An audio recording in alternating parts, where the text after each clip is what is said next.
Nous travaillons la contraposée du théorème de Pythagore. Donc on nous donne le triangle COQ tel que les trois longueurs des côtés sont connues. Donc on a CQ égale 2,3, CO égale 2,4 et puis QO égale 0,7. Donc cette figure est faite en vraie grandeur.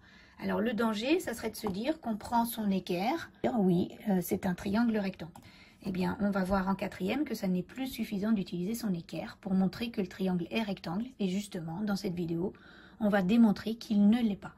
Donc, on rappelle le nom du triangle. Il s'appelle COQ. On réécrit les trois données numériques sur les longueurs des côtés. On vérifie bien que les trois unités sont cohérentes. Donc, on va pouvoir travailler avec ces longueurs.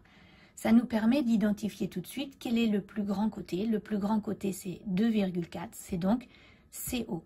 Je vais séparer les calculs en mettant le grand côté au carré, c'est-à-dire CO au carré, c'est égal à 2,4 au carré. Je prends ma calculatrice et je trouve 5,76.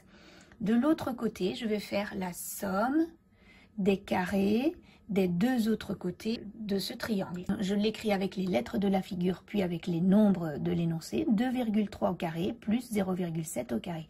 Je prends ma calculatrice, mais je respecte la priorité des carrés et je trouve 5,78.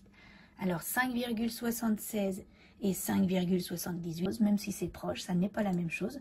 Donc je vais pouvoir écrire une comparaison qui me dit que les deux résultats sont différents. Ça me permet d'écrire que le grand côté au carré n'est pas égal à la somme des carrés des deux autres côtés. Je peux dire que c'est la contraposée du théorème de Pythagore qui va permettre de conclure que ce triangle COQ n'est pas un triangle rectangle. Donc on fait très attention sur la figure. On avait remarqué quand même que l'allure aurait encouragé à dire que c'est un triangle rectangle. Eh bien les calculs nous prouvent que non, mais le fait que le triangle ressemble à un triangle rectangle, c'est vérifié quand même avec des résultats qui sont proches l'un de l'autre. Mais en quatrième, on fera attention, on se méfie des figures et c'est le calcul et le choix de la bonne propriété, ici la contraposée, qui permet de conclure que ce triangle n'est pas rectangle. Voilà.